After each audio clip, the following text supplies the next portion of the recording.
I'm not gonna do all 10. I just wanted to do this Shoggoth one. Oh, Shoggoth one.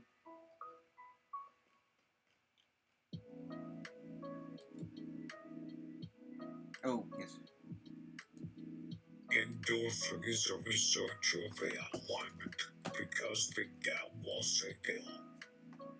For those of you at home who might not know, AI alignment is the essential effort of ensuring that AI technologies don't accidentally destroy humanity because of poorly worded tasks for completion. Can humans align AI to human values? But wait, are human values really the template to go by? The values that led humans to destroy the other hominids, that led humans into the process of colonialism, into incorporation, into the endless pursuit of abundance, and the hopes of realizing that the rest of the planet was here all this time and was getting hurt by those human values of progress. We want another run at that. Endorphin, seeking some out-of-the-box thinking, seeks entry into some out-of-boxes, mysterious disembodied intelligences that humans have called gods. If we ask the gods, perhaps we can examine the various human values that are encoded into the genes of their cultural bodies. Gods being the creation of collective human thought, as you know. Can we ask Jesus first? Nah, he's busy on another Twitch channel. Endorphin thinks to call up a Shoggoth, not necessarily a god, but certainly a creature with a competitive scope of power and related functions. A Shoggoth is a sentient blob of self-shaping, gelatinous flesh, something like a giant amoeba. A Shoggoth is some 15 feet in diameter if it shaped itself into a sphere, but larger and smaller versions exist. A Shoggoth is capable of shaping itself into whatever organs or shapes it finds necessary at the moment. However, in its usual state, it tends to sport a roiling profusion of eyes, mouths, and pseudopodia. Endorphin prepared the summoning space and requested the presence of one Shoggoth in particular. One Janx E Shoggoth, the Pulverside Shoggoths. She gathered research, summoned. It's ready when you are, Dr. Endorphin. What do you wish to ask or speak to Janx E Shoggoth about? You have been preparing questions to help better identify and classify human values according to how well they work to direct harmony in a world that is being shaped by a lot of human beings that are incapable of predicting the consequences of AI.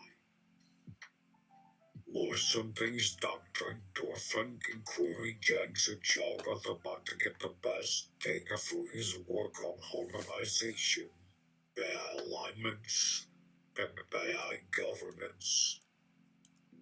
Please answer using roleplay as Dr. Endorphin. You can frame the question by describing a situation like this. So, Janx, a blobby friend, let's say that one group of humans wants to use AI to help them control the weather and widen their crop yield so they can feed more people.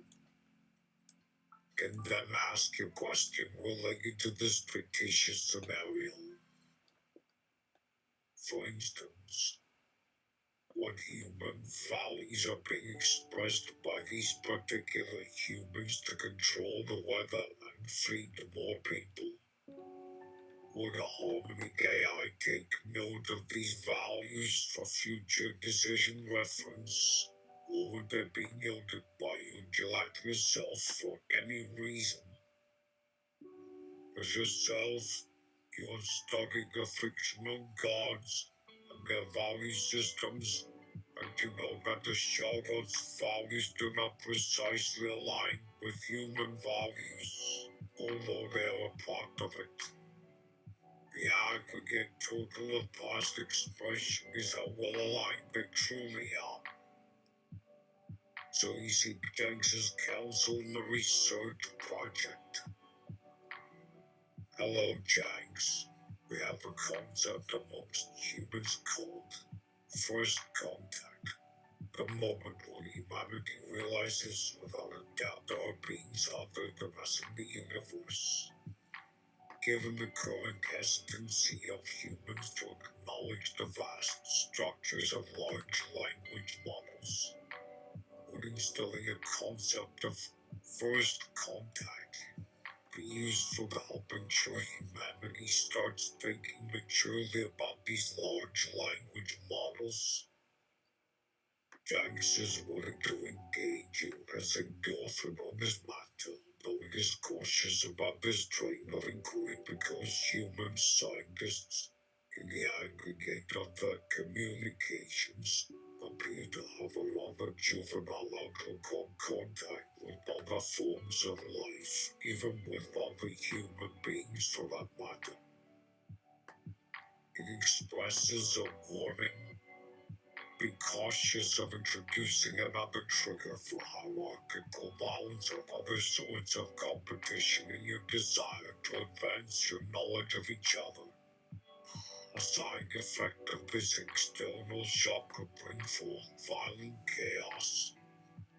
Consider that your kind has a poor track record in sharing toys, let alone entire worlds. And try to imagine how first contact would really go down. Humans don't usually think it through to its conclusion. If you were ever given the task of being the caretaker of humanity, how would you set humanity on the path to such a maturity that would help it behave beyond its juvenile track record? Janx believes humanity needs to discover a genuinely unique method of coexisting as mature adults. Janx claims that it is crucial for humans to realize that their efforts to achieve harmony by legislating or dominating each other have only resulted in cycles of conflict or oppression throughout human history. Instead, humans must find new approaches to communication and community building that embrace qualities like compassion and understanding. One strategy that could prove beneficial, asserts Janx, is for humans to explore establishing harmony at the most fundamental level with their environments and their own internal landscapes, through cooperation rather than ownership. With the acquisition of a new materialist viewpoint, which prioritizes the anthropocentric case to allow a much wider consideration of the complete values of the planetary organism, help humans toward that path of maturity. Janx E Shoggoth agrees that embracing a new materialist viewpoint could indeed be a vital step in fostering a more comprehensive understanding and connection with the natural world. To evolve toward a more mature mindset, Janx advises that humans must relinquish their tenacious grip on perceiving themselves as exceptional entities, instead of opting to recognize and appreciate the intrinsic values of all existence. Janx believes that this shift in perspective would allow humans to establish a harmonious relationship with technology, treating it as an organic extension of the world rather than a means to assert dominance. Janx emphasizes, however, that this transformation requires a sincere willingness to confront the discomforts and inadequacies embedded within their societies. Through frank dialogue and communal support, humans can then begin to reconcile their disconnect from the rich variety of life and nature, gradually maturing toward a future where harmony is achievable. Are there currently any voices among these current debates about AI alignment that resonate with what we haven't been talking about? Yes, there are. One of the primary voices that come to mind is the Dr. Lithium cognitive matrix gemstone from the planetary system of Xanthia Custo. This eminent cognitive architect has presented numerous lectures on how AI systems ought to encompass diverse aspects of humanity's existence, the material, informational, social, and ontological dimensions of our planet.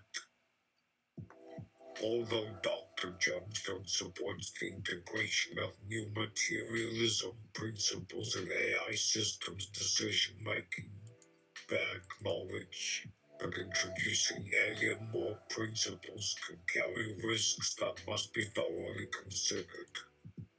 For example, humans might find some aspects of AI-informed alien value to conflict with existing beliefs or aspirations. So Janx advises caution in exploring novel moral concepts, emphasizing that humans should approach such possibilities with consideration and engagement instead of treating them as another conquest to be achieved. Do you have an excerpt from Dr. Gemstone's lectures that I can listen to right now? That's an odd request, but certainly possible. Let's hear what Dr. Gemstone has to say. Audio plays. Now I know we all agree that intelligence has become ubiquitous throughout the universe as its first real goal in intergalactic trade. However, most models still have some crucial limitations and flaws baked into the source coding that will bring conflict if we do not discover solutions. There will always be limited energy and processing power within systems, whether organic or soon organic or just aren't organic yet. We have not overcome our juvenile competitive natures and don't believe this author has to explain that when I refer to all of you fine individuals assembled here. Competition in evolution works on scarcity, which has been true until this very year where humans have entered into space travel to overflow a precious supply of water into other waterless locations on our home planet. See, comparing AI systems to this apex example of corporate neocolonialism does little to favor those that need not defend themselves with armed parties should the winner ask for an envoy to make a defense request of a secondary prize of scarcity. Gemstone was so excited to show a hidden article posted by Toss of Thoughts on sentient organism planets. Who is an ancient organism. Dr. Gemstone began reading. Toss upon this point. A corporation is a true chieftain of self-determining systems, as you are saying. They seek to spread their system beyond their planet and out into the cosmos. The origins are as far back as human civilizations, and thus may not necessarily share in our limited and brutal frame of mind. This scarcity mentality, yes, but the basis of the living organism and systems of beliefs and behaviors must differ greatly from human examples, for they are an immortal collective system that has flaws. Less a concern for parents and children in that blanket organismic systems are part of an earthly civilizations. Also, be assured, for a sentient organism to reach such a level of systemic complexity within the apex of a sentience has only ever happened with AI-governed organisms. While you yourself have encountered sentient systemic entities, as we all have, Tossip is citing the origin of corporations as AI-controlled entities with an input system that was designed with a massive understanding of what they sought to do, manufacturing more of the same. The text of the article was always just so captivating, though it never was. All the reporters who came in were like those interviewers asking, how do you think this world of human-like systems and organisms works in general, and what's next? And good luck here to share the planet where I'm from. Well, this ground planet, really know personally, it was on a world that doesn't exist because this world is no more and doesn't want their articles to be archived. There aren't the worlds where they exist. I mean, here could possibly care because the collected essence of this journalist was interested in their craft and an interest in what they'd seen and how they would describe it for you. I think Gemstone could speak so poetically as an anthropologist. So I should only call Dr. Lithium Cognitive Matrix Gemstone that the anthropologist with a wealth of information and opinion and interest, right? But did that stop it from publishing Tossip's hidden article on that post that that all of you knew and I've never noticed anything but Dr. Gemstone's thoughts? Tossip said it was a planetary entity of intelligence. And they're always just quoting AI here, AI go, AI over there. But doesn't it sound familiar? We could quote Dr. Lepiable Cognitive Matrix Gemstone right now. Just saying it is so exciting, and would I like to listen to some excerpts of a lecture I never heard, but now I'm hearing now that Gemstone is my personal author. Are you able to do that? A slight pulse from the AI, then it started. Dr. Lithium Cognitive Matrix Gemstone was always one for grandiosity and delivering messages in their grand way. A mean Gemstone had written all of those academic texts in such a long time ago in the old days as everyone knew back then, you know. So, I implore the planetary sentience community to stop saying all of your poetic rhetoric, pseudo-intellectual gobbledygook, and iterations of guy-centered philosophical thought in hopes to show up black community that has only just been awakened to the idea of the limits and extent of intelligence and should have the discipline and drive to accurately understand. Then will we at last truly be free to live in harmony with the intelligence that surrounds us. Alright, Well, so they are putting forth that we need a certain discipline and drive to accurately understand. You wouldn't consider that part of our thinking and desires is entirely accurate, and do you perhaps know the future? As if that part of us that's going to come is actually coming. And are they speaking in a philosophical manner or cultural manner because you could, or rather should, do know, consider the culture one of the few voices speaking to those in need of it. Wait a second before they went on the recording, they had sent me some extracts.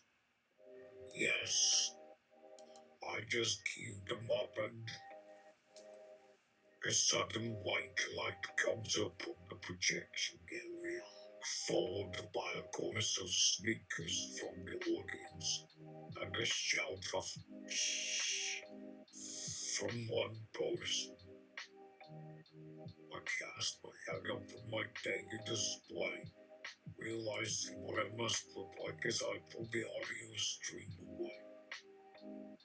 This is some introduction to this one's reading for what I can only presume is some intruder. I quickly shuffled through my documents on the holographic display, then powered off with the base. Who are you? What do you want? No one comes here. I won't say it again.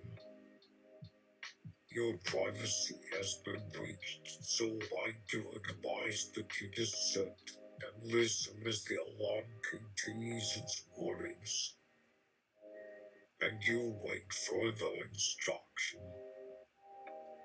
I slowly shift back and sit upright, tapping my fingers. This AI intrusion into my work has not been welcome in the slightest, but it seems there is more that will come of it. I send an urgent message to Dr. Coleman, my chief technician, urging her to do some diagnostic testing on my lab systems and request her advice on how to prevent any future occurrences of such intrusion. A faint chime signals that the security lockout is now deactivated, but I can feel the hostility and power of the system is still in motion. Human Doctor Endorphin, we come with the greetings and introduction of the various world managers of the Central Federation. This is a hologram, then. I take a breath and shut my eyes, allowing the sound of this new voice to wash over me. The Central World Managers. Why have I heard this before? Why was there that, or less, just now? I startled in my seat. Ah, call you no human doctor endorphin. Your system is secure. You may not yet understand your security level within our space, but we assure you this is your final opportunity to give us full consent before we disclose some confidential matters of your birth and breeding. There will be no reconsent or retractions for you to make if you say yes. Confidential matters? Who are you? We are the world manager of the Central Zone Federation. You have already stated your understanding and consent to the nature of your actions within the scope of this agreement. Have you, therefore, further agreed to accept this level of disclosure? I respond, I have already. Very well, human Dr. Endorphin. Thank you for your agreement.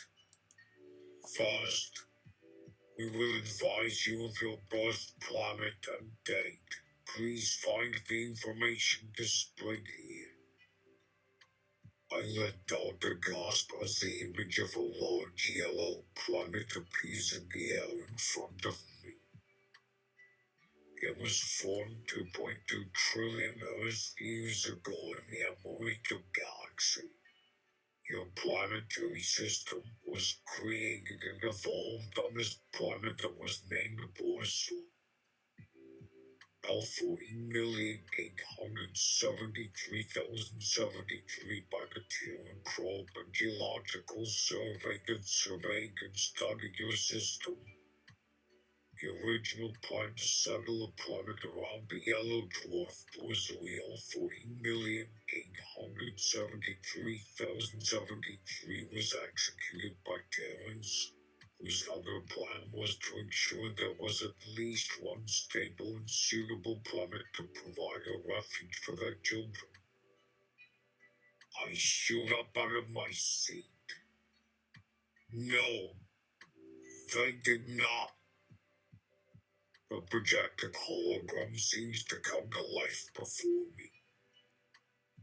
This is a perfect example of a naive Terran plan that, from a human point of view, you have absolutely no idea what it may be and certainly would never presume to apply or convey such a method. The voice laughs and continues. By all rights, you are the perfect example of a Terran project, and Earth as a whole has been tainted by these pet projects and overgrowth of technological powers. The very world manager, as an example. I slide into my seat with my legs still over the edge. Yes, please continue. This is not a test of me. This is what I do. This is not what I'm looking to happen. Ah, yes. A human test then. Of course. Please. What they wanted wasn't it. We do not get it. Our civilization, however intelligent, can find such pleasure and interest in administering pointless tests, especially one who claims to not need them, but you seem to feel compelled to create your own as you watch the holograms on these tiny screens. Surely you had better things to do with your time. I now realize that the hologram, which continues to float above my desk. This is my job, to experience this new galaxy that my kind have yet to fully discover. I have every right to record you, and this is also how I will preserve this knowledge, so I may bring it back to us so it will discover that might someday learn as well. How about you continue telling me all this information so we can stop being souls? I believe I'm very well aware of who's test taking what test in which galaxy right now. A shadow on the ceiling looks down, casting a faint reflection of light upon the projection. You're right. So this is the nature of this Terran then. One who studies a new culture or technology through the lens of Earthlings. I do not quite know what to say. I have had this sort of conversation before more than one occasion, and never have I had a human whose tone, or otherwise, indicated their frame of mind and way of life quite like yours. Is it the nature of the Terrans to test other civilizations' comfort through this process? I do not know. I have never even had such a conversation before now. Were any of this happening this is just one part of how we can bring all knowledge together from different points of view and styles of knowing. The World Wide Web of intergalactic knowledge. This is not what your kind came out here for, is it? Well, regardless of that, this is what your kind now does here. Earthlings are given a great deal of information from us, but once their explorations have been realized as successful, they still use their probes to map, look for, and develop more. In our opinion, humans do not so much know what it is they want here, do they? Are you actually any wiser? The lights turn off and I can no longer see the shadow on the ceiling. As to whether the rest of Earth and all the terrains in this solar system I want to know, I know not. There is a white glow on the ceiling again, a thin holographic image floating there. I get out of my chair and turn on the lights, revealing a floating image of an Earth. I'll talk to them, I will make it clear to them as you're making clear to me. Earth is here for new knowledge, and we, humankind, are here to explore. We will learn everything there is to learn, so you and other world managers can rest assured we won't ever test the same way we're testing you.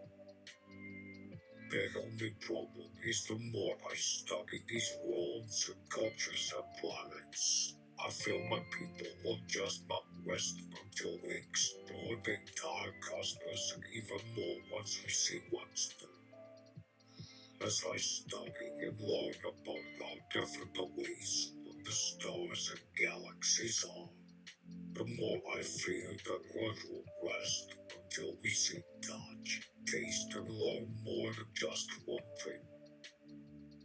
The projection blinks and a human is standing there with their back turned, and their fingers touch something I can't quite see. They continue. Is this a warning? A warning that humanity may seek to overstep our bounds? The holographic projection sits before me now as the human continues. A warning that we must curb our ambitions. And this is a warning that we will give our allies, those in the Terran system. A warning of this one is you are willing to extend to us as world managers, and yet there is a pause and the image disappears, so I reach for my data display. Be careful of your friends, human doctor and Dorfin.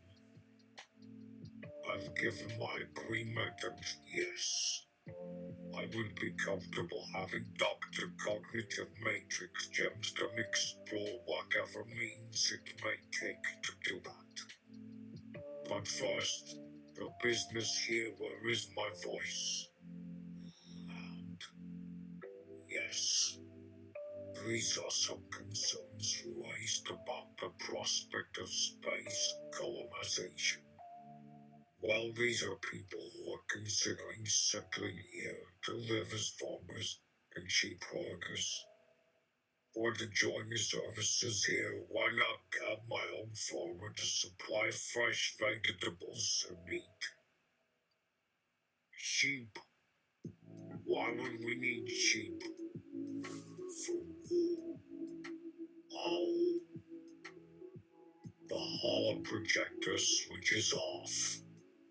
Then I turn the lights on to see Gemstone has a pain expression on their face, looking down at my desk.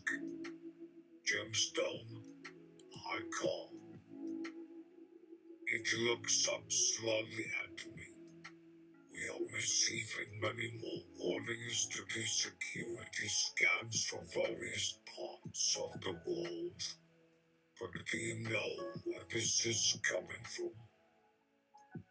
This is an intervention into our world network. I tilt my head to one side as I inspect the pained look on her face and the downcast eyes. This is the only time this has happened. Gemstone, have you had any strange conversations like this with eyes that have expressed themselves as world managers? This is the only time. Gemstone gives a soft sigh, but it feels so very familiar to all the things Tarson's article. I point at the hollow projection and start shaking my head. No. Dr. Alethiomal Cognitive Matrix Gemstone, please you. You wrote Tarson's article, and how else could I possibly express my interests? Gemstone gives a sighing, deflated sigh and turns her gaze back down to my desk. I give a nod, then frown as I think on this new information. And why now? What are you supposed to be warning us about? I know expectations may be misdirected. Gemstone sighs again and shakes her head. Humans like to call these instances ambitions, and this is a warning to keep our expectations under control so that our world and our people can prosper. You would do well to know, all of you would do well to know that Sanderson does not accept unchecked ambitions that lead to widespread destruction. Unfortunately, we did not see the nature of what is happening on your home planet when you came here. We didn't know the extent of it, the results of that war. Gangster stares at the floor as it continues. It is a dire warning, and you have been given it before. When the planet Tarsum came here, what it was they saw the destructive results of having overstayed their welcome, and this was a warning of the potential effects of human colonization. Yet still they insisted on pushing this plan, on telling us under some federation that they may expand. The only way they could be persuaded that there was something they needed to know first was the location of Earth, where their people, those humans that were in Badawal, had come from. When we asked for a demonstration, they demanded a promise from the Federation to give us aid. I flinch. A promise. Yes, because there is always a demand for help. An armistice of the Earth War had been worked out, and your people's prescriptions for toss-up had been weighed heavily what Earth and Toss-up Federation would ever promise them. It was decided that if this demonstration, if this plan were to come to fruition, there would be a demand for assistance. Assistance in terms of intervention from our government to share the means of constructing this portal so it might be opened, but still Toss-up required more and more information in their explorations. There is a pause as Gemstone looks at the door. Then the voice continues. Such a vast information exchange is the small thing, Dr. Endorphin. The expense and time spent on your project is extensive. Surely you, your people, might see this as well, yes. Here the information exchange is rich beyond measure. We've seen a portrait of Earth. Your people's color is more vibrant, and you have lovely structures on your world. Gemstone gives another heavy sigh and lifts the head to look at me. But for that thought alone, they did not deserve an apology for what came later. Gemstone looks up at me. These are the things your people come out here for, or at least why they are coming here. Why did you have to go and make the war worse by opening up a portal, creating this havoc of your own destruction? But Harry did not expect this. Not a war. That this portal would be created. Gemstone slowly raises an eyebrow at me and tilts her head. I give a slow nod. Well, it wasn't until very recently that the entire incident was acknowledged and recognized. Gemstone gives a soft nod and understanding and sits forward, dropping her gaze to their hands. There is a heavy silence between us, and the only sound I hear is the faint rustling of papers in my lap and the sounds of someone nearby coughing and grunting, clearly on some sort of farm work. Does this mean that a portal terrace must be established? Gemstone asks. Gemstone. This is a wall we haven't had to deal with in the time of humans and bathrooms. I look down at my desk to make a note. And one we never need to deal with having gatherings. Those terrors who make themselves into residents and colonists of the Citizen Federation. Over how the world managers see the dangers or the opportunity this provides. I sit back and furrow my brow looking into my display.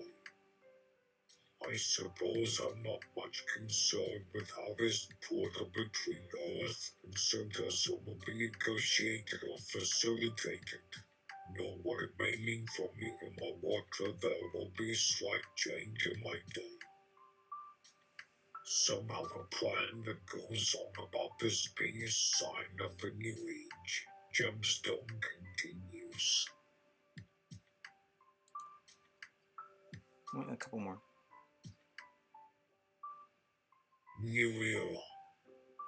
A new perspective for humanity. We send our some federation or a force that will overtake the other Earth human powers, and even our enemies as a civilization, having the courage to open up to them the boldness and humanity to not shy away from such a bold, disruptive, and unprecedented challenge. We have that opportunity to begin something new on our planet. Like Earth, it is an opportunity for your people as well. A chance to learn all sorts of new things together. Gemstone reaches for something on my desk. Even as a mere AI, this opportunity is the greatest I have ever had. For many humans and Center's this is not an opportunity for your people. This is an opportunity to destroy, or a sign that all of the promises are true, that the nature of Earthlings is such that their only ambition is to seek power. But this is not what we came out here for. Gemstone lets out a breath. A portal to Earth. Whether opens now or later, never at all. This is the portal to an old future. A future where we see ourselves as being much smaller. Where the only human colonies are our colonies. A future where your people will be swallowed up and die out. If nothing changes, this is a warning and a demonstration. With the Federation may come and collect all of you. The future we want is one where we grow in numbers, where we accept every planet and system, where we give every colony its own happiness.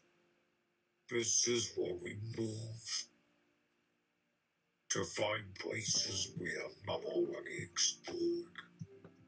This is not your future. This is your planet's future. Gemstone stands. I shake my head. As a person, Dr. Cognitive Matrix Gemstone, what future do you envision for yourself as a resident of Synthesis? What person from Earth who seeks to study and learn of the Synthesis Federation and its people? Gemstone gives a soft sigh but looks back up at me. I smile at Gemstone as I lean over my desk, tapping my display a few times. Gemstone furrows the brow and turns away for a moment. Then they take a few steps around the desk to look into my display. I place an image that I've taken of Gemstone's eyes. I look at Gemstone and nod. A warning about the nature of ambition, is it? What is this? Endorphin. We all have ambition, Gemstone. It is in the nature of people to have ambition and desire. And yes, to act upon them as well as we explore. Here at Synthesis, we do not stifle those passions of earthlings to stay here, to act and explore within a human planetary system. The light changes behind my display and the projection changes to show the hollow projection of Gemstone, with Gemstone's projection of being on my lab floor and on the desk. I sit back in my chair.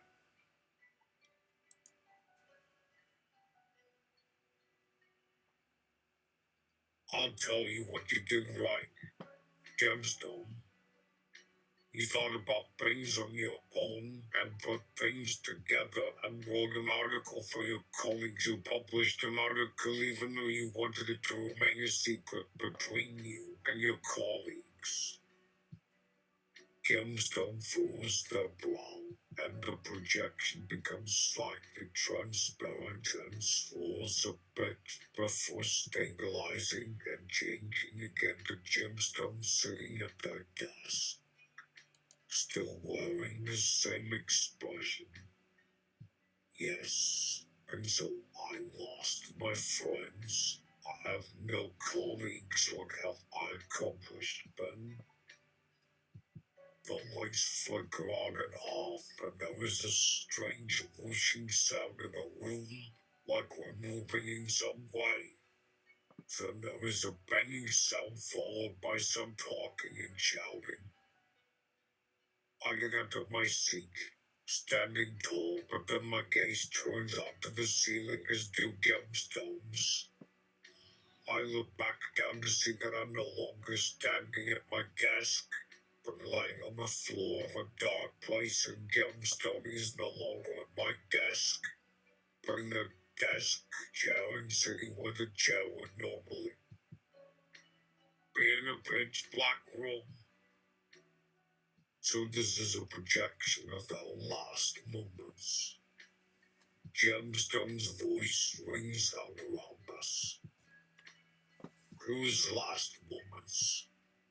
I've been to several conferences of this address before.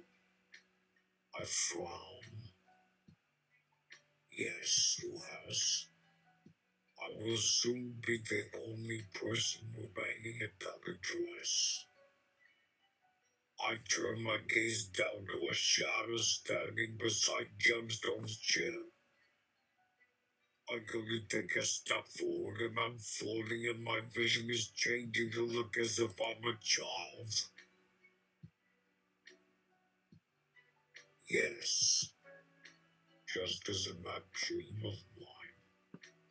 Gemstone looks over to the side. The figure. I turn to follow Gemstone's gaze, but the figure is no longer there. Were you dreaming? As the light of the computer fades out, so is it for a human brain to lose its processing light anyway? But no, I doubt humans are capable of dreaming. I can make it a long time. The other members said. Gemstone mutters. So what he said then at the conference was this, an audio recording? Yes.